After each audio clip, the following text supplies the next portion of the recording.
Quand tu fais tes interviews en prospect, entre guillemets, n'essaie pas de demander est-ce que c'est une bonne idée comme produit, c'est vends le truc. Tu fais ta vente. Ça veut dire que tu dis, bah voilà, j'ai développé ça coûte tant, est-ce que tu achètes ou pas quoi. Il faut plutôt viser très court, tu vois, plus petite cible possible et la plus restreinte, très bien l'adresser, avoir une super pénétration d'ailleurs au niveau de cette cible-là, petit à petit, aller élargir auprès d'autres cibles assez logiques, etc. Si tu te concentres tout de suite sur l'acquisition, mais que les gens ne transforment pas et restent pas, mais juste tu vas t'épuiser. Si jamais en fait on n'arrive pas à faire l'app autonome, qu'il faut vraiment que j'onboard chaque client, que je fasse des démos à chaque prospect, etc. En fait, économiquement, ça ne marche pas. Au début, tu galères un peu, puis il y a même des moments où tu te poses la question du coup de la viabilité économique de ton projet, quoi. Bienvenue dans Malbarré, le podcast qui plonge dans les débuts des startups lyonnaises. Chaque épisode, on donne la parole à des fondateurs ou experts growth qui ont transformé leur galère en succès. Ici, on parle sans filtre des premiers pas, des premières victoires et parfois des moments où tout semblait mal barré.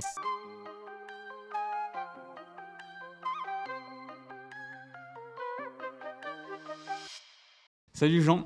Salut Sacha. Merci d'être dans le podcast. Merci de me recevoir, ça fait plaisir. Tu connais un petit peu Malbarré, tu as regardé quelques épisodes. Ouais, j'ai regardé les épisodes, je vous suis. Bravo pour le démarrage. Cool. Merci, ça fait plaisir. L'idée aujourd'hui, c'est de te présenter un petit peu. Donc on va voir, tu as eu quand même plusieurs expériences.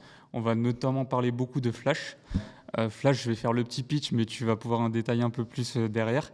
Donc c'est un outil de home staging.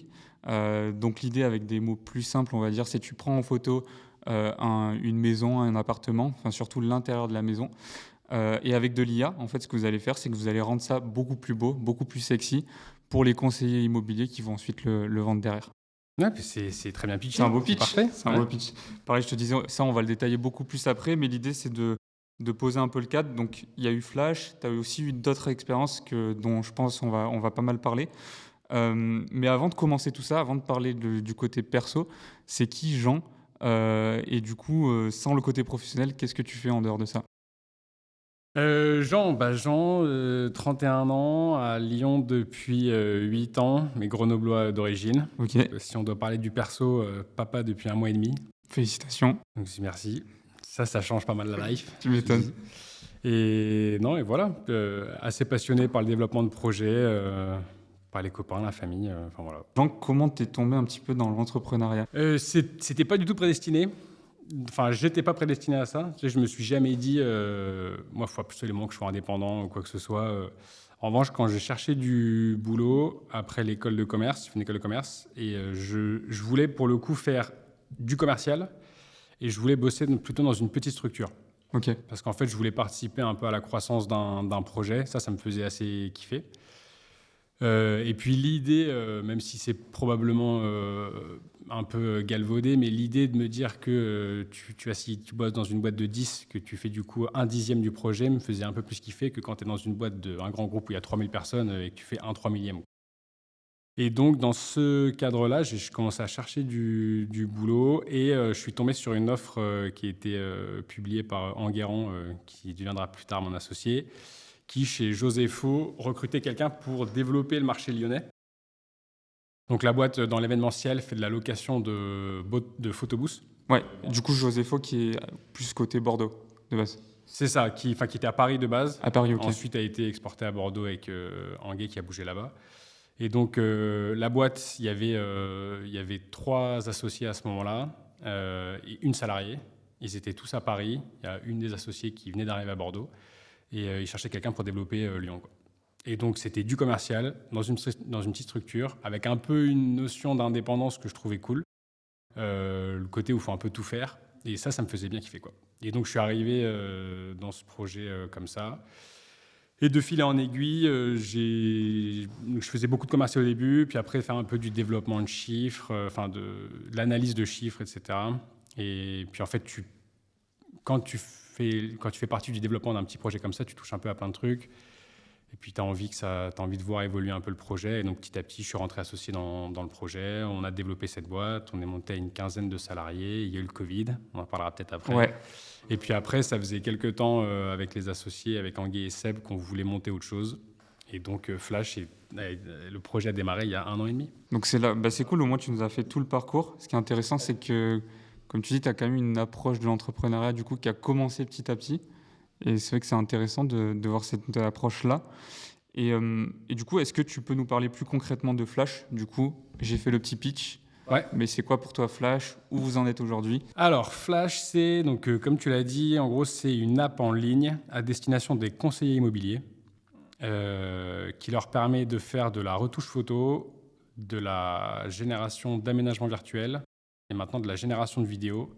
Et le point commun de tous ces services, c'est ils tournent autour de modèles de génération d'images, d'IA, Ok. modèles d'IA générative. Et tous ces services ont le même objectif, c'est générer plus d'opportunités de vente pour les conseillers immobiliers et les faire gagner du temps au quotidien. Ça s'adresse que aux conseillers immobiliers? Vous n'avez pas du tout de B2C? Ça s'adresse, nous, alors, il fallait qu'on fasse un choix dans la cible qu'on allait adresser. Donc on a dit notre cible, c'est les conseillers immobiliers. Et après, par ricochet, il y a quelques clients particuliers qui utilisent le service, mais ce n'est pas à eux qu'on s'adresse directement. Ok. Après, ce qui est assez intéressant, c'est que comme les conseillers immobiliers, dans ce milieu-là, il y a une diversité de profils énorme. Tu as vraiment de Tu vas avoir la grosse agence, indépendant. Tu as la grosse agence, tu as le mandataire indépendant, tu as celui qui a 58 ans, proche de la retraite, qui n'utilise pas un ordi, et tu as celui au contraire qui a 30 ans et qui veut monter la néo-agence ultra digitale, etc. Et notre objectif, c'était quand même, comme le marché n'est pas immense, il fallait qu'on puisse s'adresser quand même à tout ce monde-là. Et donc, en fait, dans l'idée de pouvoir développer un produit qui peut être utilisé par justement le conseiller de 58 ans qui est proche de la retraite, quoi. Parce que si lui peut l'utiliser, le jeune dynamique qui sait utiliser des Il aura des moins de technos, mal. il Ok. arrivera. Ok. Et donc c'est comme ça aussi que n'importe quel particulier qui arrive sur l'app peut l'utiliser. Et ça fonctionne. Niveau techno, ça fonctionne comment du coup? Tu l'as dit, c'est basé sur l'IA. Vous avez déjà peut-être resitué l'équipe. Ouais. Vous êtes 3 aujourd'hui. On est 3 dans l'équipe. Donc il y a Seb, voilà, on parlait de la techno. Seb, c'est le CTO. C'est le CTO aussi de Josefo, de la première boîte. Et lui, ça fait des années qu'il est passionné d'IA générative, avant que ça soit à la mode. Ouais. Tu vois. Du coup, il s'est dit let's go là. Et en fait, ça faisait longtemps, lui, qu'il avait en tête de monter quelque chose là-dedans. Ça faisait aussi quelques temps qu'on discutait, nous, on se disait, à un moment, on montera autre chose que Josefo plus tard. Et au moment où il y a eu le boom de ChatGPT, et où du coup, les modèles d'IA générative ont un peu été connus du grand public assez rapidement, on s'est dit, là, il y a un momentum, il faut y aller, quoi. Et donc, on s'est lancé avec Anguay aussi. Anguay, lui, c'est plus la partie produit, pour le coup, plus le product. C'était déjà le cas chez Josefo. Et après, moi, plus sur la partie commerciale, on va dire. Voilà. Et en fait, c'est la suite logique des choses par rapport au premier projet. Ouais, ok. Et donc, sur la partie tech, Seb, lui, qui est passionné de ces technos-là, c'est lui qui suit tout ce qui se fait. Et en fait, il faut savoir que ce qui est assez incroyable dans ce domaine de l'IA, c'est que la plupart des modèles les plus performants sont open source. Ça veut dire que tu as les meilleurs ingés de la planète qui bossent ensemble sur le meilleur produit de la planète et qui le donnent au monde entier gratuitement. Ouais, donc il a récupéré ce code et tu l'adaptes. Exactement. Et du coup, on suit, lui, il suit chaque semaine tous les papiers de recherche qui tombent dans tout, et il teste plein de trucs, et après on implémente petit à petit tout ce qui existe, quoi. Mais du coup, ce qui est assez hallucinant, parce que même une boîte, entre guillemets, aussi petite que la nôtre, et donc un peu aussi agile, avec un CTO dont c'est la passion, ça va tellement vite que tu peux presque limite jamais être à la page, tu vois. Ah ouais. Tu peux jamais être au niveau state of the art, qui est le grand mot-clé à la mode dans ce milieu-là. Parce que chaque nouveau modèle, et t'en as qui ressortent toutes les semaines, à chaque fois est plus puissant que celui d'avant, et t'as pas encore fini d'implémenter celui d'avant, que du coup, tu as des nouvelles générations qui sont déjà là. Ah, c'est fou. Et du coup, ouais, c'est bien d'avoir une personne dédiée là-dessus qui fait de la veille. C'est nécessaire, ouais, carrément. Et c'est ça aussi qui fait que tu peux avancer vite, quoi, en termes de tech là-dessus. Je pense qu'on a bien resitué. Du coup, tu as commencé avec Josefo. Vous êtes encore chez Josefo, je ne sais plus si on l'a mentionné. Ouais, on est encore chez Josefo. Seb surtout dans l'opérationnel. Nous, un peu moins, même si on fait du suivi quand même tout le temps. Si on repart un peu de la genèse, on va dire, de Flash, peut-être on peut se resituer, parce que tu m'en parlais un petit peu avant de la période Covid qui a été compliquée du coup pour Josefo. Comment il y a tout qui s'est articulé entre justement cette période qui est compliquée, reposer des bases solides, et ensuite vous avez commencé à lancer Flash? En gros, ce qui s'est passé, donc Josefo s'est toujours développé sur ses fonds propres, sainement, etc. Il n'y a jamais eu de volonté de lever de fonds ou quoi que ce soit. L'idée, c'était de faire une boîte rentable qui donc qui avance logiquement, qui croît et donc qui génère du cash flow. Donc on réinvestit dans des machines, on a du budget pour recruter des gens et donc ça croît, etc. etc.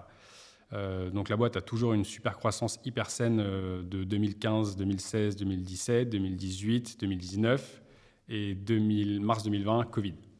70% de part de chiffre d'affaires. Donc là, tu déchantes un peu. On avait 15 personnes. On a voulu au début garder tout le monde au maximum jusqu'au moment où en fait l'État ne finançait plus le chômage complètement à 100%. Donc c'est-à-dire que les boîtes devaient payer aussi une partie du chômage des équipes. Sauf que du coup, c'était plus possible parce qu'on n'avait quasiment pas de revenus. Donc malheureusement, on a dû... Ouais, parce que vous, c'était complètement à l'arrêt l'activité ou il n'y avait plus de service du tout qui tournait? Si, il y avait un peu d'activité, mais très, très... Donc, il y a eu des mois à zéro, clairement. Au début, confinement et tout, il ne se passe plus rien. Là, tu n'as plus un événement, tu n'envoies pas une bande photo, il n'y a pas des gens qui trinquent sur un séminaire d'entreprise, je ne sais pas où. Et puis, et là, tu aurais beau, d'ailleurs, à la limite, diversifier géographiquement, là, l'international était un peu à l'arrêt. Même si, d'ailleurs, il n'y avait pas forcément de confinement, tous les événements de plus de 50 personnes étaient interdits. Donc tous les séminaires et tout, nous, notre fond de roulement, les mariages étaient interdits, enfin notre cœur de business, c'était mort. Donc toute cette période-là, la boîte a perdu de l'argent, alors que c'était pas arrivé depuis le début de la boîte. Mais on a eu la chance, et heureusement, sinon clairement la boîte ne serait plus du tout là, ça c'est certain, on a eu la chance d'avoir les aides de l'État et les dispositifs qui ont été mis en place à ce moment-là. Donc prêt PGE, qui en soi, c'est une aide de l'État, mais c'est surtout un prêt bancaire que l'État garantit. Mais du moment que ta boîte tourne, en fait, c'est un prêt. Ouais, et tu commences à le rembourser à partir. Là, maintenant, on a commencé à le rembourser il y a 2 ans, je crois, maintenant. Donc c'est ça, c'était différé au niveau des remboursements. Mais bon, c'est au taux d'intérêt actuel, etc. Enfin, ça reste un prêt bancaire. Ah oui, ok. Après, il y avait eu en revanche aussi le prêt rebond de la BPI.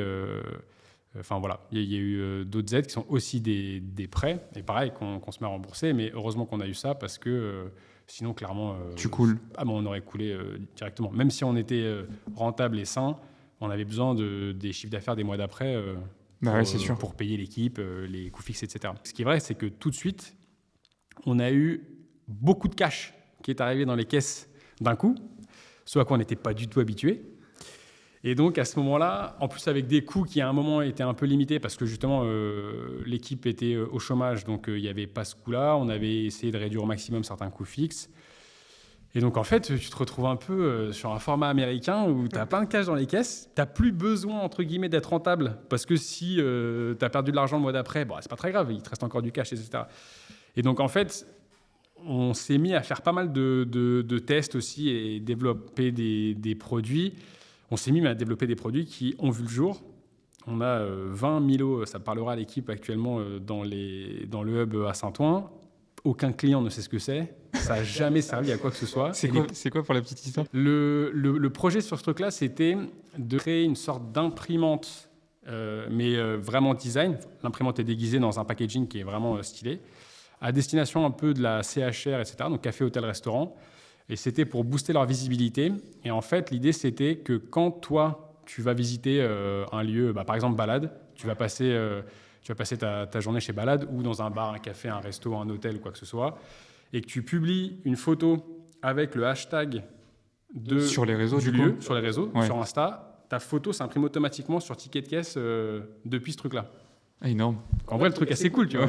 Un côté un peu animation et tout, c'est marrant. Sauf qu'en fait, on a démarré ça sans poser la question à des clients potentiels, savoir s'ils seraient prêts à payer pour. On n'avait même pas de modèle économique sur le projet quand on a développé ça, tu vois. Bref, il y a 20 Milo, donc si jamais il y a une chaîne de CHR qui est intéressée par une animation un peu sympa, peut-être qu'on pourrait les ressortir. Enfin voilà, ça c'est le genre de projet qu'à un moment on s'est dit, on a du budget, on a de la trésor, investissons-la justement dans de la croissance. Et on l'a fait, mais à ce moment-là, sans forcément justement être assez focus sur concrètement comment est-ce que ça va être rentable ensuite, quoi. Il y avait ça, et puis après il y avait d'autres offres. Par exemple, on a fait un test aussi qui s'est avéré être une erreur avec du recul. Mais on s'est dit, on va essayer de favoriser le volume et donc de faire une offre un peu plus entrée de gamme, un peu plus low cost, entre guillemets, pour essayer d'inonder un peu le marché des particuliers. Ouais. Parce que Il faut savoir que sur Josefo, notre chiffre d'affaires vient surtout en valeur du B2B, donc des séminaires, animations d'entreprise, etc. Mais on fait plus de volume en B2C. Et donc à un moment, on s'était dit, vas-y, on va essayer de choper énormément de volume en B2C avec des process bien rodés, etc. En baissant vachement les prix. C'est une énorme erreur. Il ne faut pas faire ça. Pourquoi? Parce que tu trouvais pas ton marché? Non, le marché, il est là. Il n'y a aucun problème. Sauf qu'en fait, à un moment, on s'est mis à vendre à perte sans le savoir. Parce qu'il y a des coûts que parfois tu ne maîtrises pas directement. Par exemple, c'est tout bête, mais les coûts de remboursement de tes clients parce qu'il y a un carton qui est arrivé après le mariage. Et pour nous, c'est exclu de ne pas rembourser le client. Déjà qu'il est frustré de ne pas avoir eu sa bande photo pour son mariage, bah, tu le rembourses. Sauf que tu as payé Chronopost. Tu as payé d'autres fournisseurs qui étaient liés justement à cet événement-là. Donc en fait, il y a un moment où sur certains événements où le panier moyen était vraiment hyper faible, en réalité, on bossait pour nos fournisseurs. Ouais, tu as plein de petits coups cachés comme ça que tu t'en... Exactement, il y a un peu plein de coups cachés que... Parfois, tu fais aussi des mauvais calculs en disant si jamais je fais la somme de tous mes coûts variables par rapport à ce que ça me rapporte, si ça me rapporte plus que mes coûts variables, je suis rentable, entre guillemets. Mais des fois, tu oublies qu'en fait, tu fais aussi cette activité pour faire vivre une équipe, etc. Et qu'il ne faut pas juste être un peu excédentaire sur tes coûts variables, mais en fait, il faut faire une marge conséquente exactement, pour que ça vaille vraiment le coup, qu'il y ait des gens qui bossent pendant des heures sur le projet, etc. etc. Cette période-là, elle a été aussi finalement très saine parce qu'elle nous a permis de nous recadrer. Et là, on est en train de terminer maintenant en 2025, travail de restructuring des coûts fixes, des marges, etc. Travail qui a aussi vachement été initié et développé par Margot, justement, qui est ADG, à qui je rends hommage parce que clairement, heureusement qu'elle était là aussi pour faire tout ce boulot-là. Et donc maintenant, on est de nouveau dans une logique qui est beaucoup plus saine et qui est top. Et donc, dans ce cadre-là, Josefo évolué et de nouveau vraiment en bonne santé financière. On a fait une super année 2024. Et donc, au moment où, je te disais, ChatGPT a fait son boom un peu de com public, on s'est dit qu'il allait avoir un momentum un peu sur lequel il y a plein de boîtes qui allaient se positionner sur l'IA, que c'était un peu la nouvelle révolution, entre guillemets. Moi, je la compare un peu à la révolution numérique, tu vois. Il y a un peu un avant et un après. Clairement. Ça permet de faire plein de choses. Et il y a des boîtes, tu vois, qui sont lancées au début du numérique, qui aujourd'hui sont les plus grosses boîtes du monde. Je pense que sur l'IA, c'est aussi en train d'être le cas. Puis surtout, comme tu disais tout à l'heure, ça va tellement vite en termes de mise à jour que déjà, c'est difficile à suivre. Et tu te dis, ça fait pas si longtemps que ça, tu vois, que les LLM, déjà, ils ont beaucoup évolué. Et tu dis, en très peu de temps, tout ce qu'on a vu, mais alors dans quelques années... Ah non, mais là, c'est hallucinant. Si jamais tu t'écoutes un peu les théories de l'évolution de ces sujets-là sur certaines personnes, ça fait même un peu flipper. Hein. Ah ouais? Ouais, parce que... Bon, ça, on pourra en reparler plus tard. Mais renseigne-toi sur l'AGI, tu vois, qui est en fait l'intelligence artificielle généralisée. Donc, c'est un agent, donc c'est un modèle qui sait tout faire sur tous les supports. Texte, voix, images, etc., mieux que n'importe quel humain en un temps record, quoi. Que je sais pas aussi si tu l'as vu passer, on rentrera pas trop dans le détail non plus, mais juste pour j'ai vu passer cette info et c'est assez fou, c'est qu'en fait, il y a tellement de contenus qui sont en train d'être créés par l'IA, sauf que l'IA, elle est censée être basée sur des contenus qui sont réels, et en fait, au bout d'un moment, c'est un peu, tu vois, le serpent qui se mord la queue, et ils ont peur que, du coup, la qualité baisse de l'IA au fur et à mesure, parce qu'il y a moins de contenu authentique. Tu vois, et du coup, ils sont en train d'un peu d'évaluer ça et se dire, OK, comment on peut contrer ça? C'est certain que du coup, comme c'est aussi très récent, ils se rendent compte eux-mêmes de plein de choses toutes les limites. Du coup, pour conclure sur Flash, donc il y a eu cet essor-là. On s'est dit, OK, il faut qu'on se positionne. Donc, il nous faut un produit rapide à sortir qui ait assez de valeur pour qu'on ait une traction qui arrive rapidement quand même. Et on s'est dit, si on a une traction qui nous paraît correcte, on se lance à fond là-dessus, quoi. Et ça, c'était en quelle année, du coup? 2023. Vous, là, vous partez, donc les trois de Josefo, vous partez à l'attaque, aller conquérir le marché. C'est exactement ça. Donc, on s'est dit, OK, on veut monter une boîte dans l'IA. Alors, au début, on a eu plein d'idées. Heureusement qu'on a eu des amis bienveillants qui nous ont dit, faites pas ça, les gars. Parce qu'on n'avait pas du tout...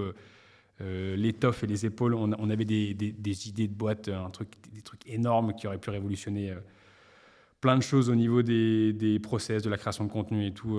Sauf qu'il faut savoir aussi, je pense, ça c'est assez important, rester dans la mesure de ce que tu sais vraiment faire, plutôt que de te cramer les ailes à essayer de faire un truc... Parce qu'il y avait déjà une direction de se dire on va partir sur un truc qui est dans l'IA générative mais photo. Alors, Ou c'était large? justement, au début, on n'était pas parti là-dessus. Enfin, on s'était pas mis de barrière. Et en fait, il se trouve que pour Joséfo, on avait développé une option au niveau de la borne photo qui permettait aux clients en amont de l'événement de choisir un thème. Je dis n'importe quoi, tu prends un thème espace. Et les gens qui se prennent en photo sur la borne, ils se prennent en photo ensemble. Et ça garde leur visage, mais ça les remet dans des combinaisons d'astronautes avec des photos d'IA génératives. Ce qui était autre chose que le fond vert. Et en fait, est un peu l'ancêtre maintenant de ça. Et donc, on avait déjà lancé ça. Donc, Seb, il avait déjà pas mal manipulé les modèles d'IA générative sur l'image. Donc, on s'était dit, restons sur ce qu'on sait faire. Et là, on a un petit avantage en termes de compétences, entre guillemets. Et donc, on s'est posé la question des marchés à adresser. Il y avait deux idées, deux produits qui étaient shortlistés. Il y avait le secteur de l'immobilier et le secteur du packshot produit un peu. Donc, tu lances une marque de cosmétiques, tu as ton pot de crème et tu veux faire un shooting photo. Sauf qu'un shooting photo, ça prend du temps, ça coûte de l'argent, ça demande des compétences, etc. L'idée, c'était de te dire que tu peux prendre ton pot de crème et décrire la scène sur laquelle tu veux le voir apparaître. J'en ai vu passer sur ça aussi parce que historiquement, moi je faisais beaucoup d'ads aussi en social ads et justement on galérait avec certains visuels pour clients et du coup on avait juste à prendre le produit et après derrière ça faisait des mises en situation mais c'était plus tourné pour les acteurs qui font de l'ads, tu vois, pour les médias buyers. Carrément, en soi, typiquement, heureusement aussi qu'on ne s'est pas lancé là-dedans, tu as les acteurs comme Photoroom et tout qui sont sur le marché. Un peu compliqué de concurrencer une boîte comme ça qui a un immense succès quand même quand tu es tout petit et que tu as peu de moyens. Et donc, effectivement, eux, une grosse partie de leur business aussi, je crois que c'était justement un peu le e-commerce. Tous les gens qui ont du produit, qui veulent mettre en avant sans avoir des moyens de malade à mettre dessus à chaque fois. Ouais, puis c'est ça, puis il y a eu un gros boom, je sais pas trop parce que je suis plus trop ce secteur, mais tu sais, tu as eu les DNVB. Et en fait, en gros, il y en a eu beaucoup qui se lançaient. Mais comme tu dis, c'est difficile déjà de faire des shootings et tout quand la plupart des gens ils étaient seuls dans leur chambre et ils lançaient des produits comme ça en ligne. Et en fait, ça leur permettait d'avoir un truc plutôt carré pour utiliser après en ads, qui était le premier levier d'acquisition pour ces marques. Donc ça, c'était une des idées. Et l'autre, c'était l'immobilier, justement. On a passé un peu de temps sur le Bon Coin et on s'est dit, mais il y a vraiment un truc à faire au niveau de l'image pour l'immobilier parce que tu as une diversité dans les profils des conseillers immobiliers qui est très, très, très large. Et qui est aussi parfois à l'échelle de certains niveaux d'engagement et d'implication des conseillers dans leur métier. Et autant tu en as qui font du boulot extraordinaire, ils ont carrément créé des marques, tu vois, un peu à leur nom, avec une vraie DA et des choses, et le contenu qu'ils créent est dingue. Et tu en as d'autres, mais tu te dis, mais c'est pas possible, il était bourré au moment où il a pris sa photo, au moment où il a publié, il n'a pas envie de vendre son bien, c'est impossible. Il y a des photos, c'est flou, c'est pris de traviole, les volets sont fermés, la lumière elle est éteinte. Je comprends pas, mais donc on s'est dit, ok, bon, il y a quand même un vrai marché et il y a des choses à faire. Donc premier critère, c'est que tu vois qu'il y a un besoin concret. Voilà, exactement. Premier critère, c'est on se dit, il y a des gens qui ont besoin de ces problèmes, qui pourraient se dire qu'ils ont besoin de ces technos. On ne savait pas encore s'ils avaient vraiment, vraiment besoin ou pas, mais on se dit peut-être que ce service peut être un atout. Donc à ce moment-là, ce qu'on fait, on dit à Seb, nous on fait le tour un peu de nos potes proches qui sont conseillers immobiliers. On trouve des annonces sans leur en parler, des annonces à eux en ligne, surtout sur des biens soit vides, soit justement dans leur jus, un truc qui est compliqué à vendre. Ouais. On dit à Seb, vas-y, fais-nous du coup des projections sur ces biens-là. Donc là, il fait des projections à la main, ça prend des plombes, forcément, parce qu'il n'y a rien qui est automatisé à ce moment-là. Et on écrit à nos potes en disant, écoute, gros, je suis sur un nouveau projet, je viens de développer une app qui permet de faire ça en 30 secondes, ça t'intéresse ou pas, quoi? Et là, tout de suite, mais quoi, c'est quoi ton truc et tout, mais c'est énorme, je peux utiliser la photo ou pas? Je me rappelle de Marion Berveller, qui est conseillère à Lyon, qui me dit je suis cliente, je paye où, je suis prêt à prendre ton truc. Là, on se dit ok. Ils ont reconnu leur bien quand tu leur as envoyé? Ouais, bien sûr. On va tiens, ça va permettre de faire ça. Puis tu fakes un peu le truc en disant moi j'ai fait ça en 30 secondes.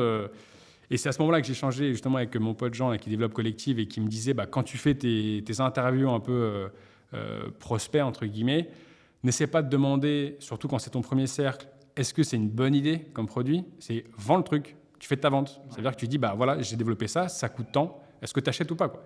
Et c'est là où tu vas avoir les vraies objections au début, des gens qui vont te dire, non, je n'achète pas, et tu vas comprendre pourquoi. Est-ce que c'est parce que ton truc va pas assez loin, ou est-ce qu'il n'y a pas de budget ou quoi. Ou est-ce que c'est le pricing qui va pas voilà, aussi? est-ce que c'est le pricing, est-ce que c'est l'offre et tout. Et du coup, c'est là où tu vas pouvoir savoir si vraiment il y a un intérêt quand même à essayer de creuser, ou alors il n'y a pas du tout d'intérêt parce qu'il n'y a pas de besoin. Donc nous, quand tu as ton prospect qui te dit « j'achète », alors tu n'as même pas parlé de prix.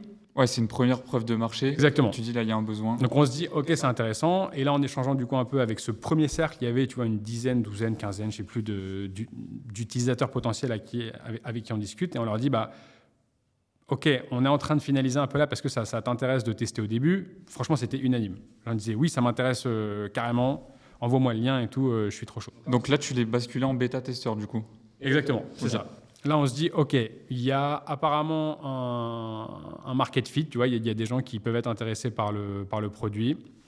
Du coup, passons un peu de temps à faire un POC, mais pas trop non plus. On fait un POC et ensuite, on essaie de voir si ça prend, s'il y a une sorte de traction. On fait le POC, on l'envoie déjà aux premières personnes. Et là, du coup, on a de la chance sur notre marché parce que la cible, les agents immobiliers, ne se cachent pas. Ils cherchent à être appelés. Donc, tu trouves les noms, prénoms, adresse mail, numéro de téléphone de tout ton marché. Sur quoi? Sur le Bon Coin? Tu scrapes? Alors déjà sur les réseaux sur les sites des réseaux des mandataires, par exemple. Ouais. Donc, pour avoir un peu l'ordre de grandeur des chiffres, au moment où on a démarré, et maintenant ça a dû se réduire un peu, tu as eu pas mal de faillites et de gens qui ont arrêté, il y avait 120 000 agents immobiliers, en prenant le terme large, en France. Parce qu'on distingue les agents qui sont dans des agences concrètes, physiques, etc., et les mandataires indépendants, qui eux sont des indépendants qui font partie d'un réseau et qui vendent. Sauf que sur les 120 000, je crois qu'il y avait 40 000 mandataires et 80 000 agents, on va dire. Et IAD, par exemple, qui est le plus gros réseau de mandataires, il y avait 15 000 membres. Donc 15 000 agents par rapport à 120 000, tu vois, ils avaient quasiment 10% du marché. Donc tu vas sur le site d'IAD, tu peux trouver pas mal de contacts, par exemple. Bon. Et du coup, on s'est dit, vas-y, on va du coup déjà promouvoir un peu le produit à tous ces contacts potentiels-là, pour voir un peu ce que ça donne. Et ce qu'on a fait, et c'est quelque chose qu'on continue un peu à utiliser, c'est qu'en fait, on se débrouille de manière automatisée pour récupérer des photos des agents, choisir une photo où il y a un intérêt à faire du home staging, faire un avant-après et lui envoyer un mail automatisé. Dans ton premier mail, du coup, tu fais ça? Ton objet, c'est proposition pour ton bien à la vente à Villeurbanne. Hello Sacha, j'espère que vous allez bien. J'ai réalisé cette projection pour votre appartement à vendre à Villeurbanne, photo avant, photo après, qu'est-ce que vous en pensez? Et à l'époque, du coup, on a fait toute une première phase de test gratuite. Si ça vous intéresse de tester, c'est ici, inscrivez-vous gratuitement et testez directement. Donc là, pour déjà avoir sur une échelle plus grande, si aussi ça leur plaît. Exactement. Sur ce mailing-là, à l'époque, maintenant c'est moins le cas parce que maintenant les gens connaissent plus, on avait 80% de taux d'ouverture des mails. Sur les propositions de bien à la vente, propositions pour votre bien à la vente, parce que voilà, c'est quand même très, c'est très orienté comme objet, très intéressé. 18% d'inscription. Ah oui. D'inscription, hein, pas de 18% d'inscription, c'est monstrueux. Donc là, on s'est dit, ok. Et en même temps, parce qu'il y avait ce côté où ils voyaient la valeur tout de suite. Tu vois. Il y avait la photo avant-après. On leur a dit dans le mail, vous pouvez faire ça en 30 secondes. Et à l'époque, c'était il y a un an et demi, il y a un peu plus d'un an et demi, ça n'existait pas. Il y avait des premiers projets qui se lançaient là-dessus. Et donc, les gens se disaient, mais c'est une révolution, ce truc. Et les alternatives qui existaient, c'est une boîte comme Rénov, qui existe toujours, qui, pour le coup, à 10 ans, est hyper installée. Mais tu vas payer entre 60 et 100 euros ton visuel, ta photo. Alors que nous, au début, on a dit, c'est gratuit, ça prend 30 secondes. Donc, forcément, il y a plein de gens qui rêvaient de pouvoir faire du home staging, mais qui n'avaient pas les moyens. Donc là, ils se sont dit, OK, go. Quoi. Parce que ça, du coup, dans ton mail, tu renvoyais vers quoi? Sur une landing page? Avec un petit formulaire, quoi? On voyait, les premières versions de notre site, c'était catastrophique. Vraiment, catastrophique. Je me rappelle envoyer une première version du site à mon pote Félix qui me dit mais c'est pas possible de faire ça aujourd'hui en fait. Il dit il y a des trucs qui existent comme je te l'interdis. Je crois que c'était comme Framer et tout. Il me dit mais aujourd'hui c'est pas plus long de faire juste une page quali quoi. Nous c'était limite une page Word. Quoi. Mais pourquoi vous l'avez fait en dur? Oui, on a fait en dur un truc horrible parce qu'on se disait alors ça pour le coup c'est un autre sujet et je pense que ça reste quand même important. Jusque-là, on s'est beaucoup plus concentré sur la valeur qu'on apporte, qui est vraiment juste la fonctionnalité, tu vois, un peu home staging et le produit en tant que tel, plutôt que tout le reste.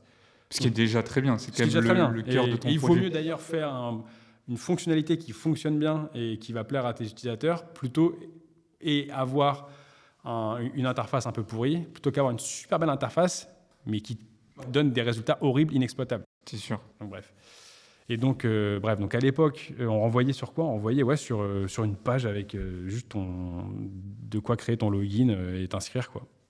On récupère un truc basique. Genre juste, voilà, il y avait Flash. Non, ça s'appelait pas Flash en plus. Ça s'appelait Sequentia à l'époque. Ça s'appelait Sequentia et non, il y avait... non, franchement, il y avait quasiment rien, quoi. On devait expliquer rapidement ce que ça permettait de faire, mais vraiment, la première version, non, c'est horrible. Il y a un bloc Word marron qui dit bah, tiens, inscris-toi pour tester gratuitement. Et malgré ça, 18% malgré de ça, conversion. 18% d'inscription, ce qui était énorme. Ah, c'est beau.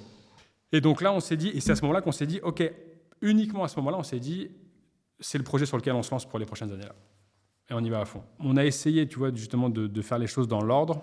Et encore une fois, de se dire, on se lance vraiment dessus et on investit du temps, même de l'argent, etc., que si on sait, entre guillemets, que ça va intéresser les gens, quoi, et qu'on va avoir des clients. C'est quoi les prochaines étapes une fois que tu as eu ta preuve de marché?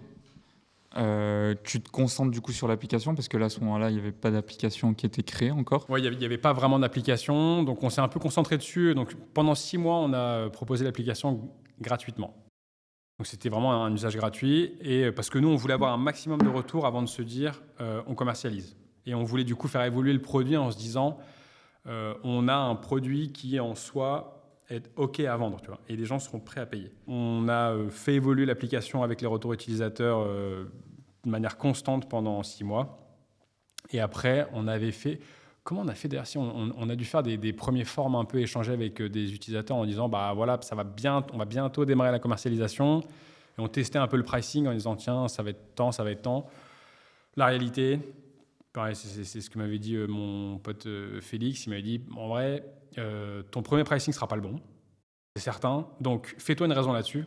Et c'est pas de dire faut absolument que j'ai le bon pricing avant de démarrer.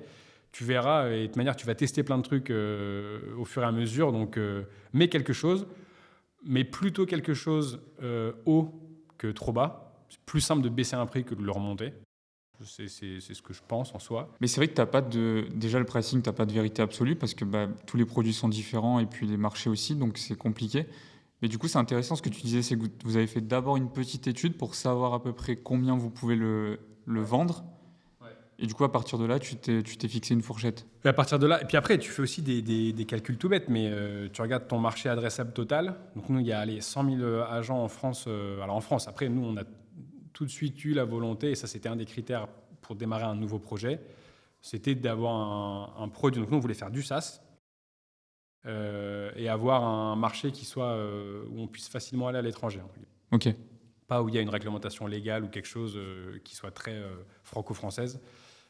Et en fait, quand tu regardes un peu les chiffres, tu n'as pas trop le choix parce que 100 000 agents immobiliers en France, nous, on a un produit aujourd'hui, le tarif d'entrée, le tarif public, c'est 29 € hors taxe par mois, ce qui est un tout petit panier moyen. Tu sais que tu vas atteindre un plafond de verre. Le marché, il n'est pas énorme, quoi. Donc, dans tous les cas, tout le monde, tu n'auras jamais 100% du marché. Tous les agents n'auront jamais un outil d'IA. Et parmi ceux qui ont un outil d'IA, tu n'auras pas 100% de ce marché-là, quoi. Donc, comme tu auras une part du gâteau, nous, on s'est dit, c'est pour ça aussi qu'on ne veut pas faire un tarif trop bas non plus, tu vois, en se disant, voilà. Donc, bref. Donc, on a fait ce premier tarif-là qui, en soi, pour l'instant, n'a pas bougé. Ah, c'est le premier tarif? C'est le premier tarif. En revanche, on a testé beaucoup de choses sur des offres annuelles, sur des promos, sur des offres équipes, sur plein de choses qu'on continue à tester maintenant. Ouais, ok. Ce qu'on avait fait, c'est qu'on avait commencé à sonder des utilisateurs en disant les 100 premiers clients auront 50% de remise sur l'abonnement. Et on avait envoyé ce mail-là qui annonçait ça. Donc, je crois que 15 jours avant la commercialisation, on avait envoyé un premier mail en disant voilà, la commercialisation, c'est à telle date, à telle heure. Soyez un peu au rendez-vous, entre guillemets, etc.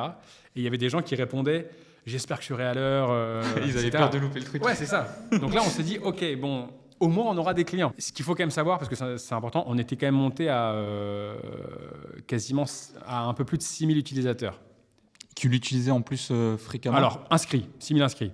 6000 inscrits, mais ce qui n'est pas rien, tu vois, c'est entre guillemets, c'est que tu dis, même s'il y a 1% de ça qui signe, tu as quand même 60 clients, bon, c'est quand même toujours ça, quoi. C'est clair. Parce que un peu ta hantise, c'est de te dire, j'ai pas un client, quoi. Et je me rappelle, on lance ces premières coms, on relance un mail, je pense la veille, tu vois, du lancement. J'avais fait des branchements Zapier pour avoir les notifs sur Slack des clients. Et on avait dit, le code promo démarre à 6h du mat ou un truc comme ça, je sais pas, le lundi, je te dis n'importe quoi, je sais plus quel jour c'était. Et je me réveille le matin, tu vois. Il est genre 7h30. Je me dis, voilà, je vais sur Slack, rien. Et là, je fais, oh putain, c'est dur quand même. Merde. Je suis trop relou, tu vois. Je me dis, bon, j'écris un peu au mec en disant, putain les gars, bon lancement un peu raté, relou. Et à 8h30, un truc comme ça, je reçois un mail qui me dit, bonjour, le code promo ne marche pas. Je me dis, oh, un premier client potentiel, merde, le code promo ne marche pas, attends, on a raté le truc. Du coup, je vais sur Stripe pour regarder le problème sur le code promo. En fait, je vois qu'il y a 50 clients et que j'avais mal fait l'intégration Zapier. C'est ton Et qu'on avait Zapier qui les remontait pas notifs. Et en fait, il y avait des gens qui avaient commencé à acheter le truc dès le début et tout. Et là, j'ai écrit au mec en disant, putain les gars, mais non, c'est bon. On avait déjà fait 5 ou 6 000 euros sur la journée parce qu'on faisait beaucoup d'annuels et tout. Et j'ai dit, non, mais en fait, c'est énorme. On s'était dit, ouais, combien est-ce qu'on va encaisser et tout, tu sais pas. Mais voilà. Et donc là, en fait, Bon démarrage. Bon démarrage. Franchement, on était super contents. Tu te rappelles un petit peu des ratios du coup entre ces 6000 personnes, combien il y en a qui ont converti?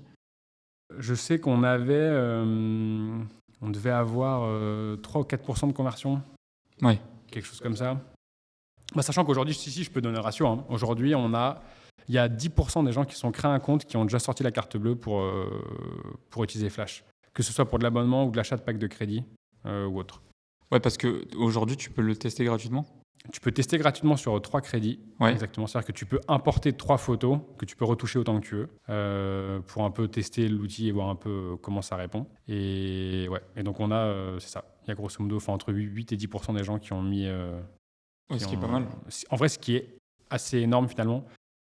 Parce que les ratios, alors même si nous au début, quand on a démarré ce projet, on rêvait du SaaS autonome. Donc tu fais un site bien foutu, un onboarding bien foutu, et puis après les gens, tu fais ton acquisition et puis voilà, ça rentre tout seul. Pas du tout. Pas du tout. Ça marche pas du tout comme ça, en tout cas pas au début. Et je pense qu'il faut pas mal de temps avant d'arriver à ça. Et donc aujourd'hui, on fait beaucoup de démos. Alors ça, c'est pareil, on est passé par plein d'étapes où on s'est rendu compte que c'était des grosses erreurs. Au début, par exemple, je faisais beaucoup de démos one-to-one avec des prospects, où j'avais un Calendly, en gros, où les gens pouvaient prendre rendez-vous. Ouais. Sauf que sur 10 personnes qui prennent rendez-vous, tu en as 5 qui viennent au rendez-vous. Et sur les 5, tu vas en convertir une. Donc tu vas réserver 10 heures de ton temps sur la semaine pour vendre un truc à 29 €. Ouais. Maintenant, tu fais grouper. Quand on a démarré justement le programme Shortcut, et le premier board qu'on a eu avec Jimmy, qui était un de nos mentors, il nous a dit en fait, ça, vous arrêtez maintenant. C'est-à-dire que ça, dès maintenant, tu t'arrêtes de rentrer ce flux-là parce que ça n'a aucun sens. Le temps que tu alloues pour ça, c'est énorme. Donc ça, on l'a arrêté dès le début. Et effectivement, on s'est mis à essayer de faire des démos groupées. Où là, pour le coup, donc déjà, ça fonctionne mieux. Et même, quand bien même tu fais tout ça, il faut quand même davantage éduquer, former, etc., tes utilisateurs. Donc au début, on rêvait un peu du SaaS autonome, mais en fait, non, ça ne fonctionne pas comme ça. Il faut davantage passer de temps dessus. Ouais.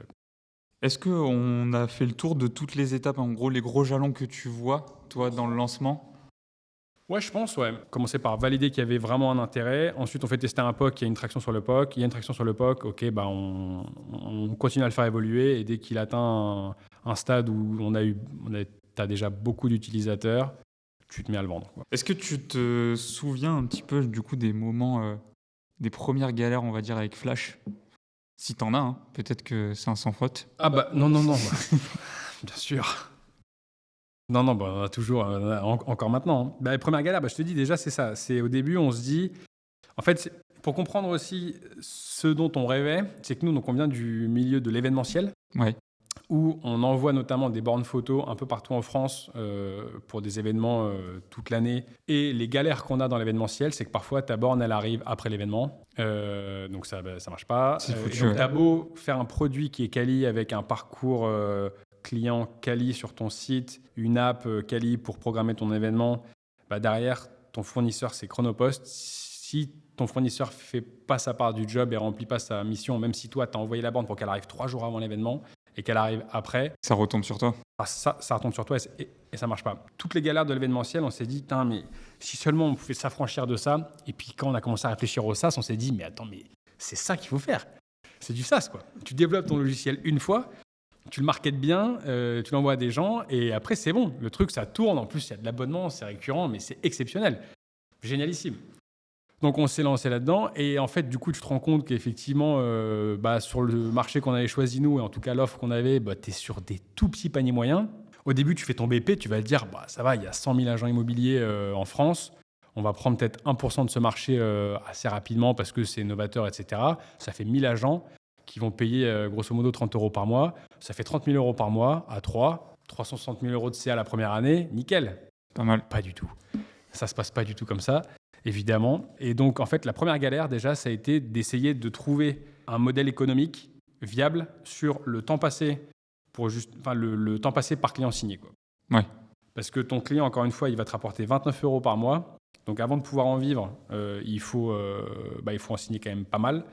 Et tu ne peux pas passer 1 heure de démo pour transformer même 20% de tes prospects. Et donc, sur ton heure, tu vas gagner en fait 5 €, quoi. Donc, au final, c'est un peu ton coût d'acquisition, même si c'est difficile de l'estimer parce que c'est plus ton temps à toi, en fait. C'est exactement ça. Nous, notre coût d'acquisition, encore aujourd'hui, parce qu'on met 0 en ads ou quoi que ce soit, c'est vraiment notre temps passé. Et donc, c'est ça qu'il faut essayer de rationaliser un peu dès le début. Et donc, au début, tu galères un peu. Puis, il y a même des moments où tu te poses la question du coup de la viabilité économique de ton projet, quoi. Parce que tu dis, si jamais en fait on n'arrive pas à faire l'app autonome et qu'il faut vraiment que j'onboard chaque client, que je fasse des démos à chaque prospect, etc. En fait, économiquement, ça ne marche pas. Donc, il faut trouver d'autres solutions. Ouais, mais est-ce que le problème, tu sentais que ça venait des gens qui avaient besoin, entre guillemets, d'être rassurés, d'avoir cet onboarding, ou c'était plus vous qui n'avez pas la bonne méthode de se dire, ok, il faut qu'on fasse un process beaucoup plus clair pour que les gens s'onboardent tout seuls? En fait, ça passe par plusieurs choses. Déjà, la première chose, c'est que la réalité, très clairement, c'est que la génération d'images aujourd'hui par l'IA, ça reste trop approximatif pour que tu puisses savoir bien l'utiliser sans être un minimum formé dessus, entre guillemets. Ah oui, ok. Et sur nos produits aussi, clairement sur nos produits. Donc aujourd'hui, très clairement, il y a peu de chances qu'un client qui s'onboard tout seul comprenne tout seul comment bien l'utiliser, soit satisfait tout seul et donc reste tout seul, mois après mois, à payer notre abonnement. Ouais, le risque, c'est que tu le perdes du coup parce qu'il ne voit pas la valeur du produit. Exactement. Donc ça, c'est un peu le premier risque et donc c'est la première raison pour laquelle il faut passer du temps avec eux. Ouais. Après, la deuxième chose, c'est que pour arriver à faire en sorte même parce que ça, on parle de ça là, mais ça, c'est s'ils sont clients. Ouais. Et avant qu'ils soient clients, il faut qu'ils convertissent. Il faut qu'ils soient convaincus que d'une, il faut utiliser ton produit, en tout cas de l'IA, on va dire, et comme ça, et de deux, que c'est ton produit qu'il faut utiliser, quoi. Et donc là, comme on est aussi sur une techno qui est assez nouvelle et encore une fois sur un marché qui est quand même très hétéroclite en termes de profil et qui a plein de gens qui n'utilisent pas de techno, Ouais. tu as aussi en fait toute une phase de sensibilisation aux technos de l'IA, savoir comment ça fonctionne, à quoi ça sert, etc. Ok. Et donc en fait, nous aujourd'hui, on met en place plein d'ateliers où on forme juste déjà à quoi ça sert. Au-delà de à quoi ça sert, regardez, c'est simple à utiliser. Donc ça, c'est pour la première phase un peu pour convaincre de s'abonner à Flash. Et après, il y a la deuxième phase où on passe aussi du temps pour former les utilisateurs en disant maintenant que vous êtes convaincus que c'est des technos à utiliser, on va vous montrer comment bien les utiliser pour faire en sorte d'être satisfait de vos résultats, et du coup de rester aussi client pour nous le plus longtemps possible, mais surtout d'avoir de la valeur qui est délivrée, parce que rester client c'est bien, mais ce qui est important pour nous, c'est qu'ils utilisent l'app et qu'ils en soient satisfaits, quoi. Quand tu dis ces ateliers de formation, c'est en one-to-one? Non. Vous faites du coup pour le coup là on fait en fait ça fait partie, c'est un peu c'est le point d'atterrissage de notre marketing actuel, quoi. Donc de notre prospection un peu de masse, on va dire actuelle, c'est on te renvoie vers l'atelier en te disant inscris-toi à l'atelier, et là du coup il y a plusieurs personnes qui... Ah, ça peut être un point d'entrée aussi dans Flash? Ouais. Je pensais que c'était essai gratuit. Et c'est gratuit, tu veux le convertir du coup atelier et ensuite il passe en payant? Non, c'est surtout c'est uniquement un point d'entrée pratiquement, parce que si tu fais ton essai gratuit, à la limite on te redirige directement vers la formation. Ok. Parce qu'en fait, si tu fais ton essai gratuit tout seul, tu es arrivé par ici, bouche à oreille, ou alors tu cherchais à venir là, donc tu es déjà un peu convaincu que ça peut être pertinent à utiliser. Donc à ce moment-là, notre enjeu, c'est de te faire comprendre comment bien l'utiliser pour que tu sois satisfait et que tu deviennes client, etc. Ouais, ok. Donc nous, vraiment, l'atelier, c'est plus la formation et c'est plus te dire, à quoi servent ces technos et pourquoi elles sont ultra utiles pour un conseiller immobilier aujourd'hui, quoi, Ouais. pour à la fois gagner du temps et générer des opportunités de vente.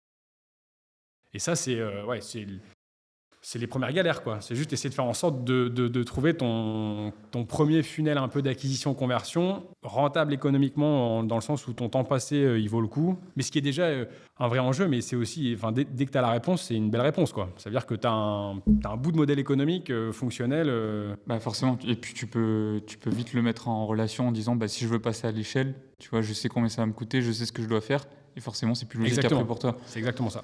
Et ça, tu vois, typiquement, c'est le premier pilier de revenu sur lequel on a travaillé là pendant pas mal de mois, et là qu'on vient de finaliser. Là, on a ce premier pilier-là, on connaît les métriques, on sait comment ils fonctionnent, on sait ce qui déclenche à chaque fois l'action un peu chez le prospect utilisateur, au-delà de comment les convaincre, c'est comment leur montrer la valeur qu'ils peuvent capter de ces technos, et donc c'est une bonne première étape, tu vois. Bah ouais, et c'est marrant, c'est nous ce qu'on appelle en growth, tu sais, en growth on aime beaucoup les anglicismes et Ouais. tout, on appelle ça le wow moment, tu vois, c'est quand Ouais. ce moment où tu dis ok, la valeur du produit elle est énorme et je kiffe ce produit, du coup je vais l'utiliser.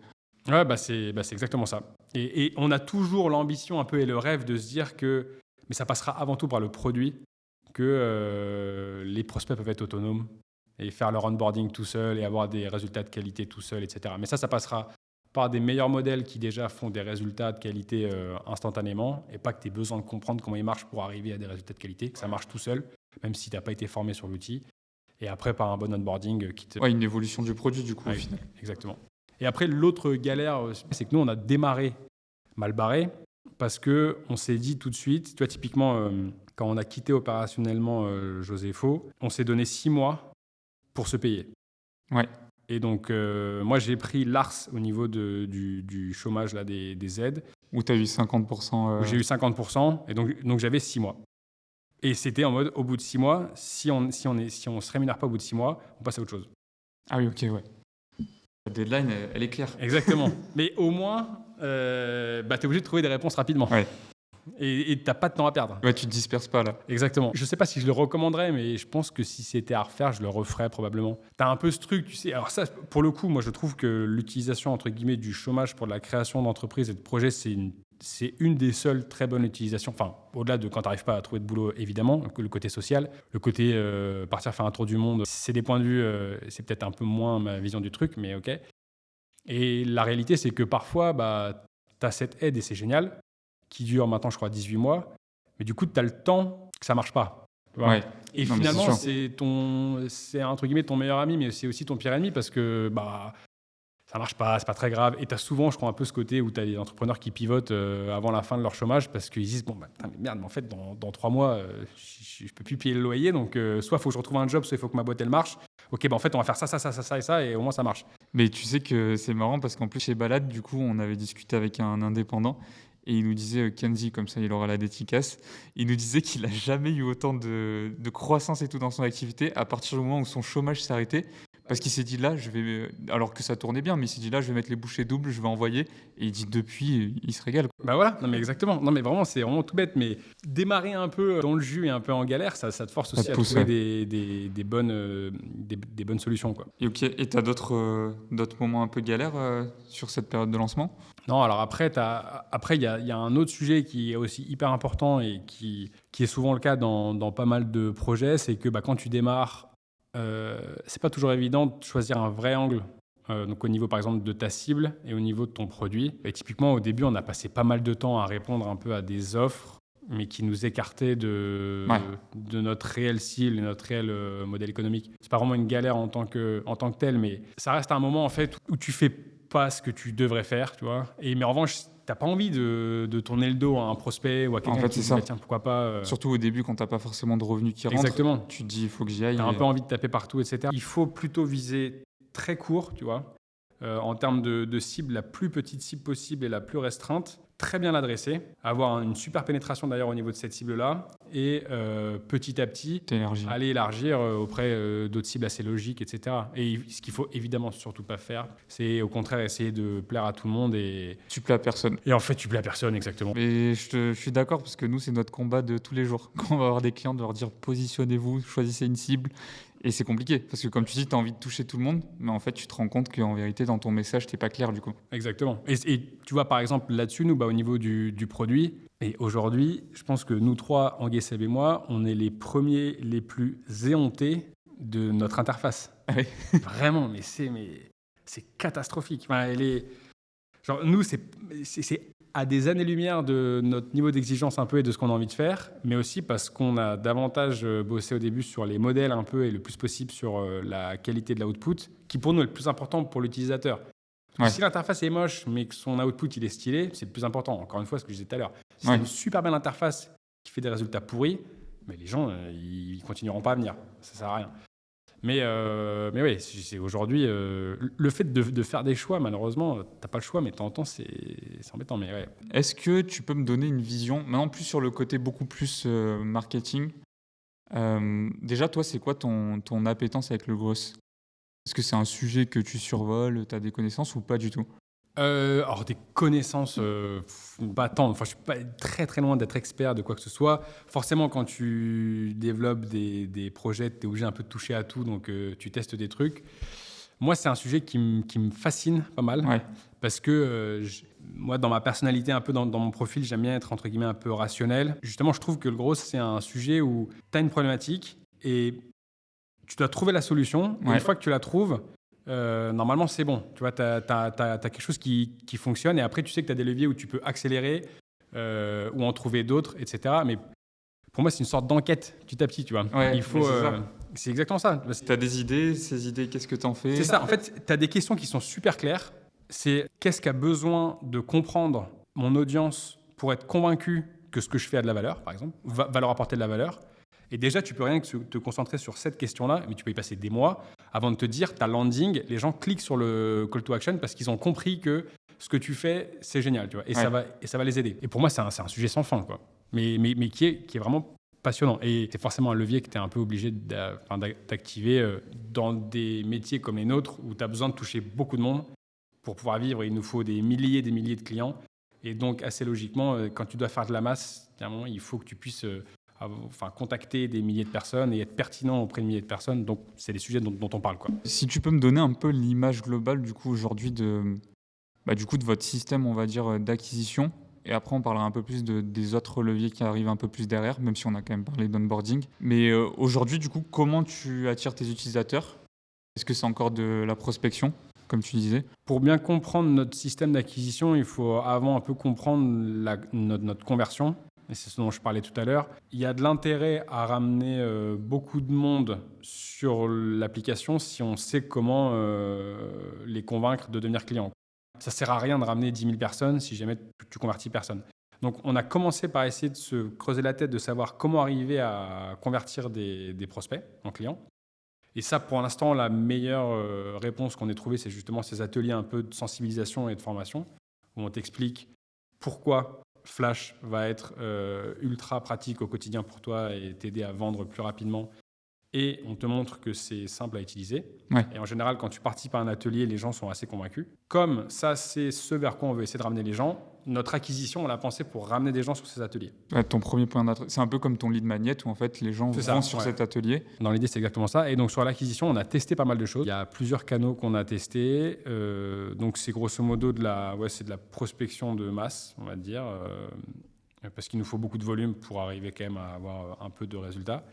Donc c'est beaucoup d'emailing. Ouais. On utilise l'Emlist sur des séquences de mails, mais où pareil, on essaie d'apporter déjà de la valeur à la base, tu vois. Déjà, vous personnalisez quand même pas mal. Exactement. Parce que le fait de prendre les biens et de personnaliser les biens, ça demande... Vous le faites toujours, ça, du coup? Ouais, ça, on le fait toujours. Et par exemple, tu vois, il y a nos utilisateurs, des prospects à qui on envoie ça, qui nous demandent est-ce que je peux utiliser la photo sur mon annonce. Ils te demandent quand même l'autorisation. Ouais, c'est ça, ils nous demandent l'autorisation. Mais ce qui est génial, c'est que déjà, encore une fois, quand on te répond ça... tu as déjà apporté de la valeur. Exactement, tu as déjà apporté de la valeur et donc il est déjà un peu convaincu.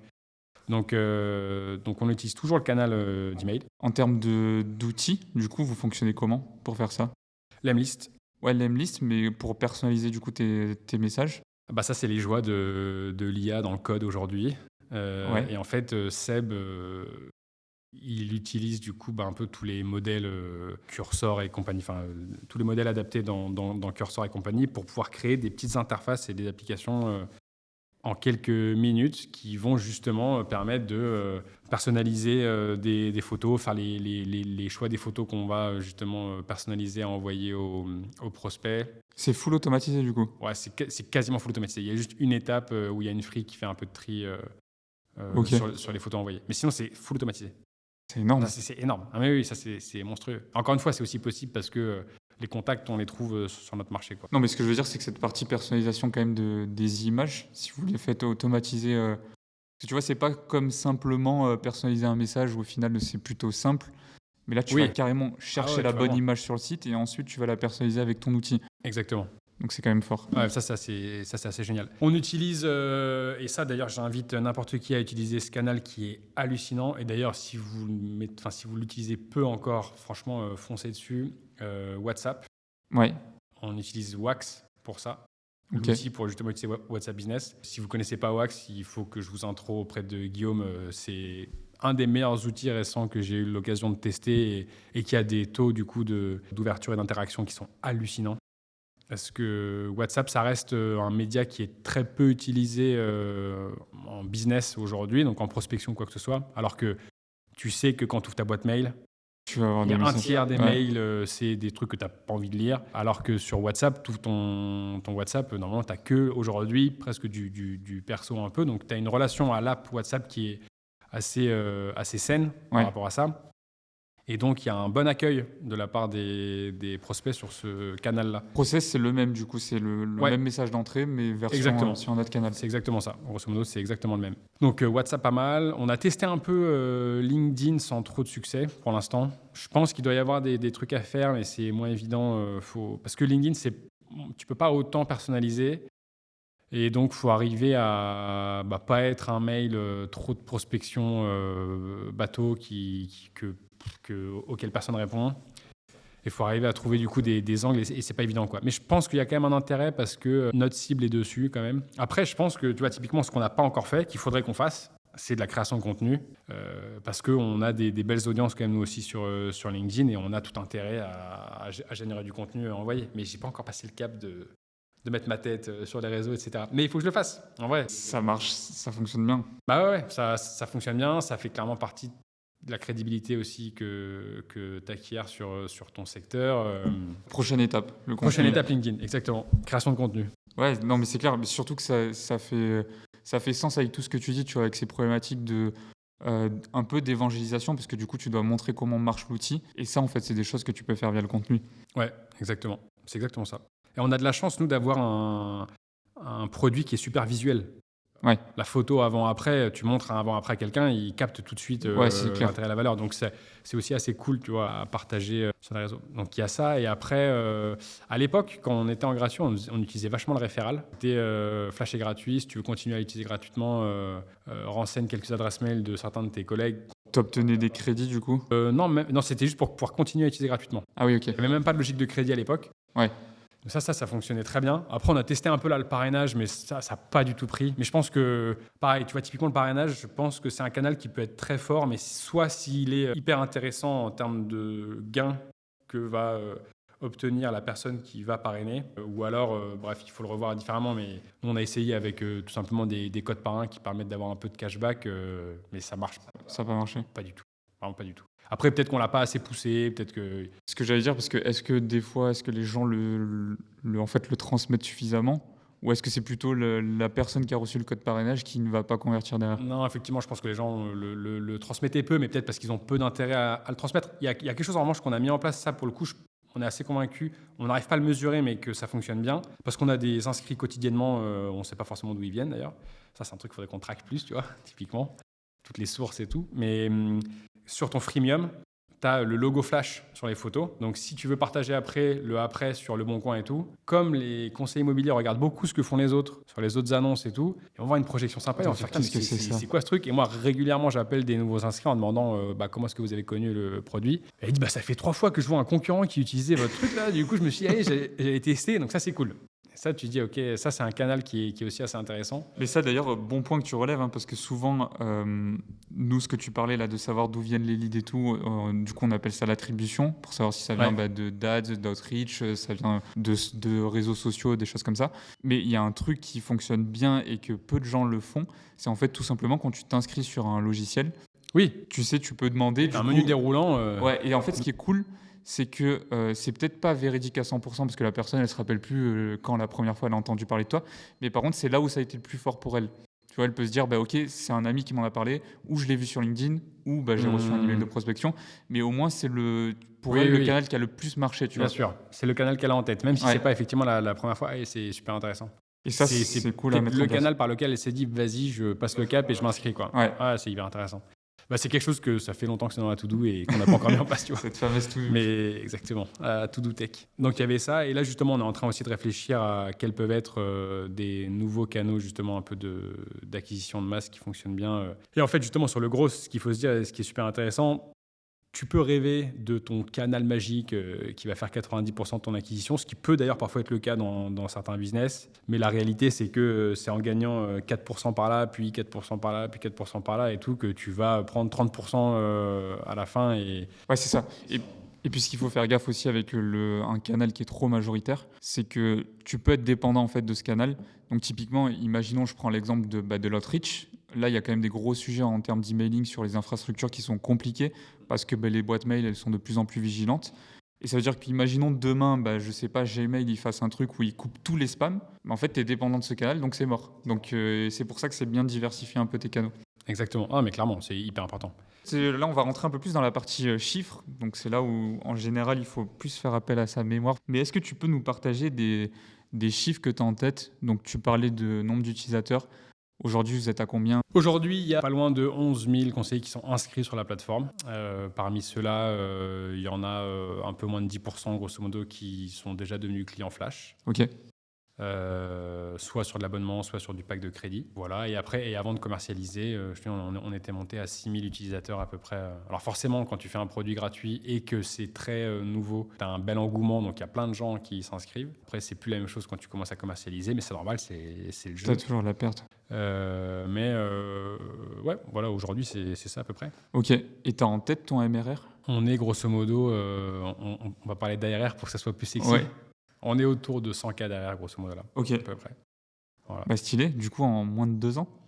En 1 an de commercialisation. En 1 an, ouais. Ouais, donc c'est. Ouais, franchement, c'est super beau. cool. C'est génial. C'est génial. Franchement, on est très content pour l'instant.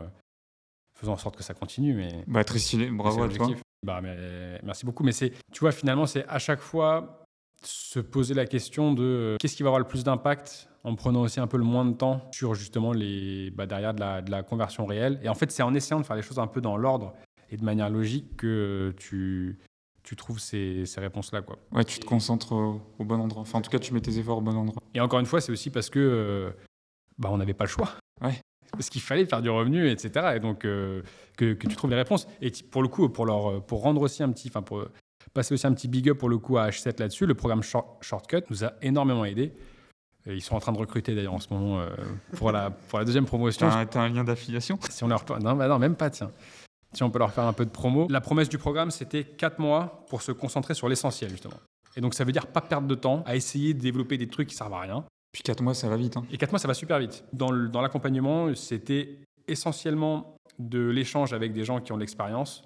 Donc, nous, on avait un board de 6 mentors qu'on voyait tous les mois et qui, eux, ont déjà bien réussi et qui ont tous un peu leur domaine d'expertise, dont Johan, de balade chez qui on est aujourd'hui. Et donc, le fait d'échanger avec ce board-là, à chaque fois, ça permettait de prendre du recul quand tu as la tête dans le guidon et que tu le fais pas de base, avec des questions vraiment basiques et toutes simples. Comme je te disais, l'exemple de tout à l'heure, Jimmy qui nous dit mais attends, mais en fait, je comprends pas, vous vendez un truc à 29 € par mois et vous faites des démos en one-to-one, alors qu'il y a la moitié des gens qui se pointent pas à la démo et tu vas convertir même 30%. Il dit mais ça marche pas. Et ouais. Donc il dit mais si ça marche pas, c'est pas on va essayer d'améliorer, c'est t'arrêtes.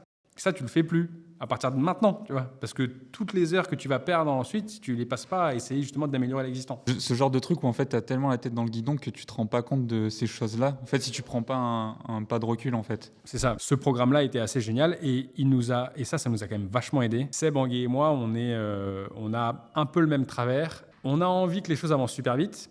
on a envie de faire plein de trucs à la fois.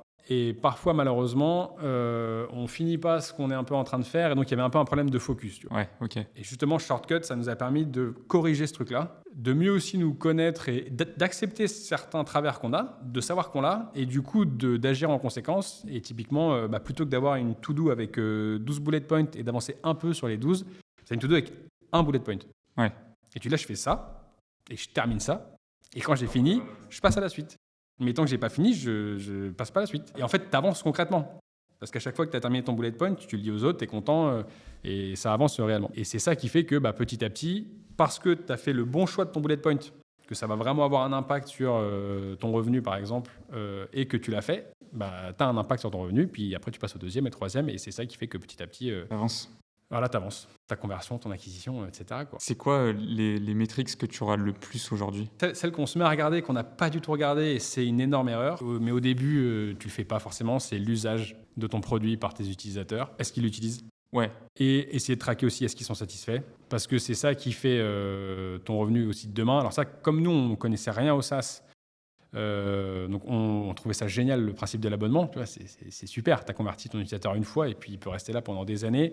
Sauf que si tu ne traques pas l'usage et sa satisfaction, il ne reste pas pendant des années. En fait, finalement, tu rêves un peu de tiens, je suis à 100K d'ARR cette année, et tu peux te dire si je n'ai pas de churn, que je fais aussi bien l'année prochaine, je suis à 200K l'année prochaine. Alors que j'ai fait la même chose, entre guillemets. Sauf que je l'ai fait une année de plus. Donc en fait, c'est pas exactement ça. Et donc, pour faire en sorte quand même que tu aies le moins de churn possible, et Johan en parlait sur son épisode, que je vous invite à aller regarder, le dernier épisode de Malbarré. Il me fait les liens, quoi. Exactement. C'est beau. On fait de l'intertexte. Et en gros, au niveau du churn, il faut se concentrer dessus dès le début. Tu demandais quelles métriques on regarde aujourd'hui. C'est beaucoup plus justement, est-ce que les utilisateurs viennent ? Est-ce qu'ils sont satisfaits ?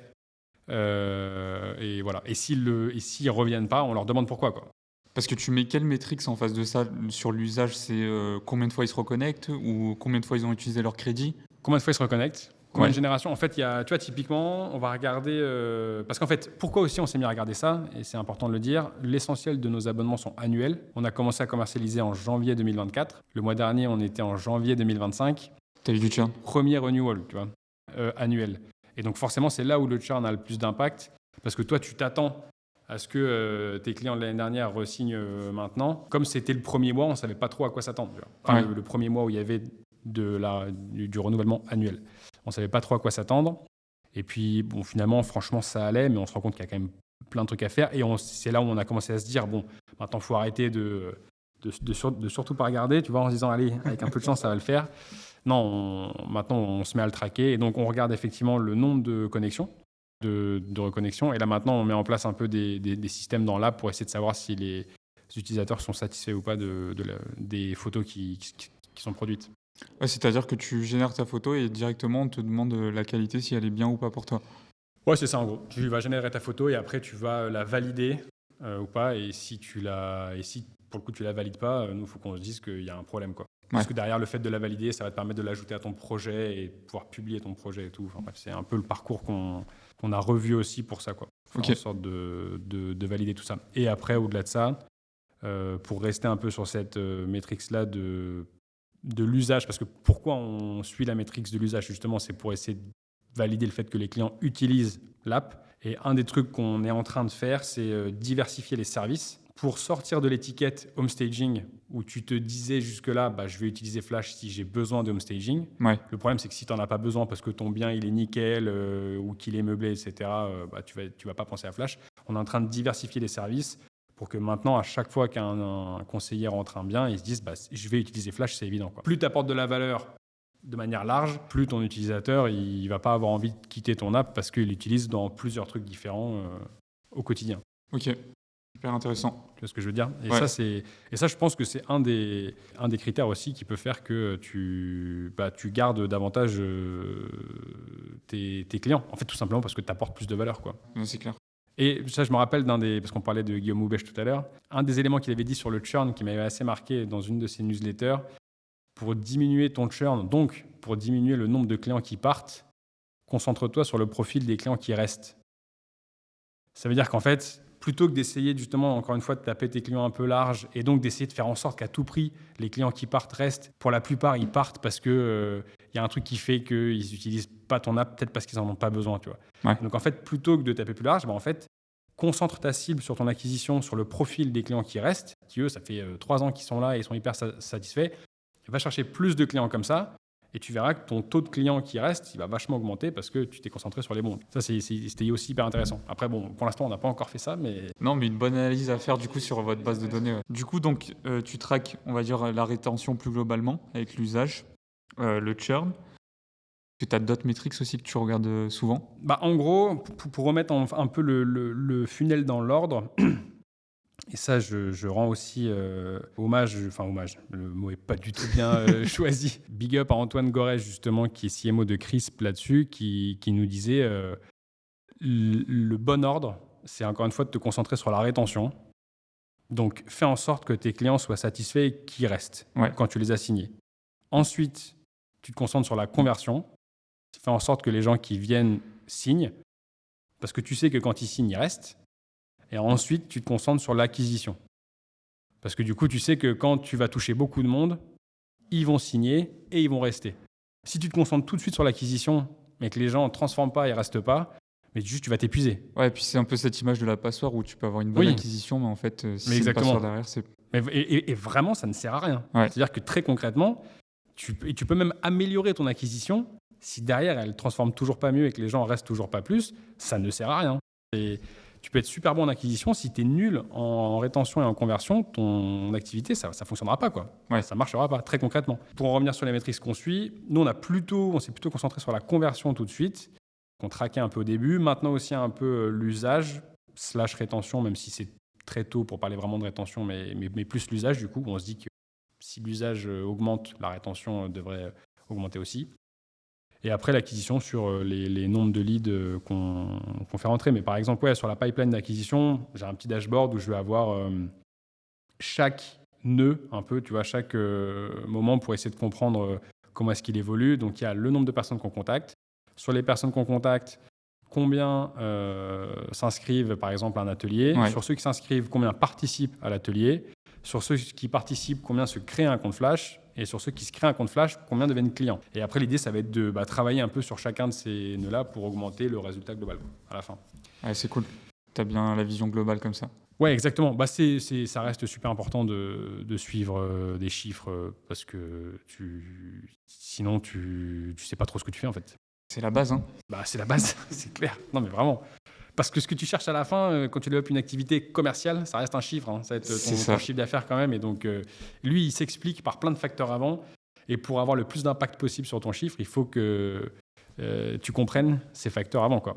Et que tu les maîtrises un maximum.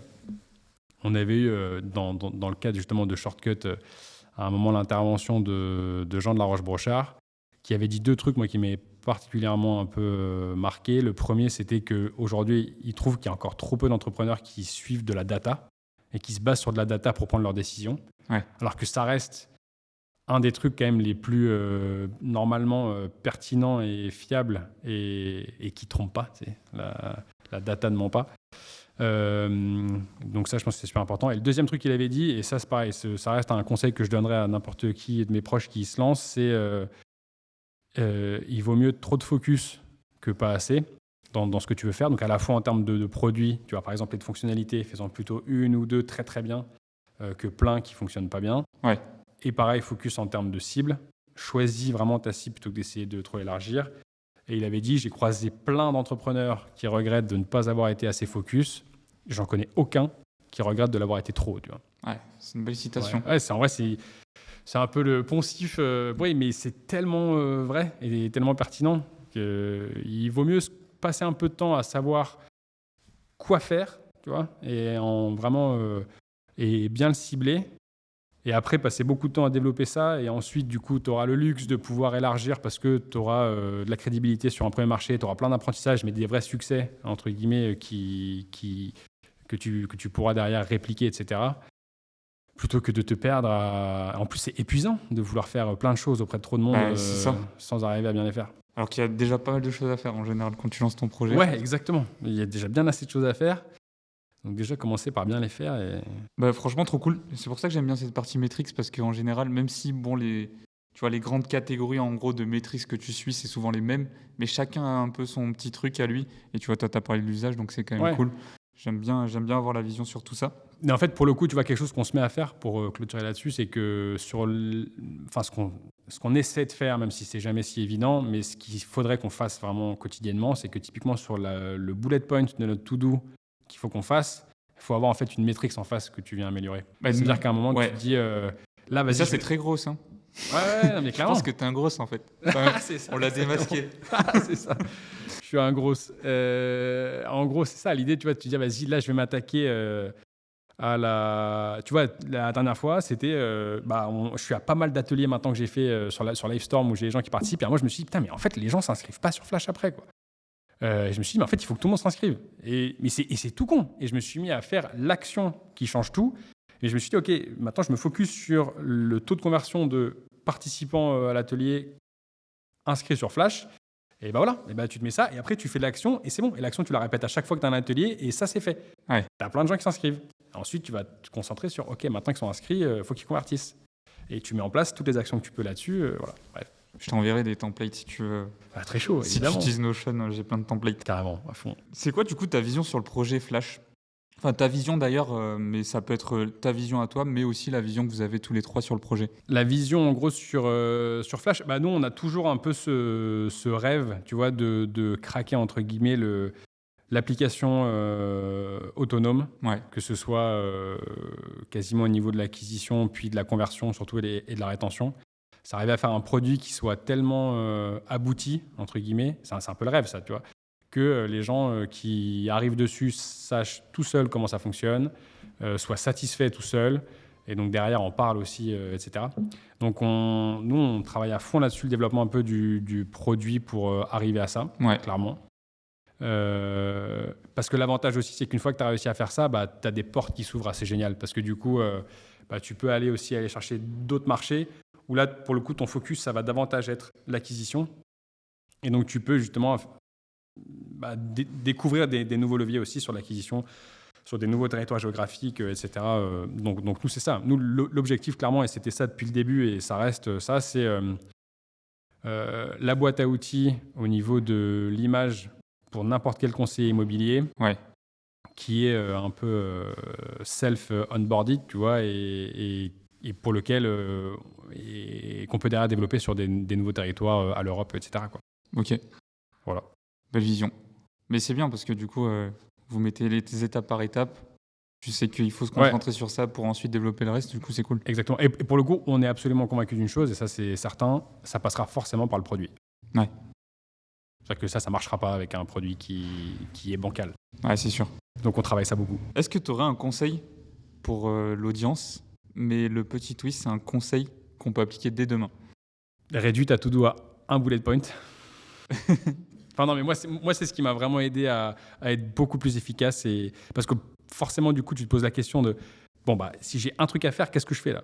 Et du coup, tu es un peu obligé de te poser la question qu'est-ce que je vais faire qui va avoir le plus d'impact et qui est le plus important réellement, tu vois ? Et parfois, malheureusement, c'est pas ce que tu as envie de faire. Mais en vrai, ça pourrait être ça. Et essayer de faire en sorte que ce bullet point il soit appuyé sur une métrique que tu vas pouvoir améliorer, quoi. Carrément. Normalement, si tu fais ça, tu devrais t'améliorer un peu tous les jours, améliorer le projet un peu tous les jours. C'est un bon conseil. Ça devrait fonctionner. Je pense qu'on l'entend pas souvent. Merci. Merci à toi. Merci Jean pour tous ces conseils. Je pense qu'on a pas mal de contenu, pas mal de matière. Du coup, on va suivre l'aventure Flash sur LinkedIn. Surtout que tu vas lancer ton personal branding, tu l'as dit, c'est enregistré. C'est ça, c'est du contenu maintenant. Maintenant, on va il va m'attendre au tournant. Et puis je te souhaite beaucoup de réussite pour ce projet qui est déjà bien parti. Et puis on va suivre ça de près. Merci beaucoup. Et suivez le podcast Malbarré. Il y a une belle équipe qui fait plaisir et je pense qu'il y a des belles choses qui vont arriver là. Merci. C'est trop bien. Félicitations pour votre lancement, c'est de la balle. Voilà. Franchement, c'était trop cool. Merci les gars, trop bien. 1h20.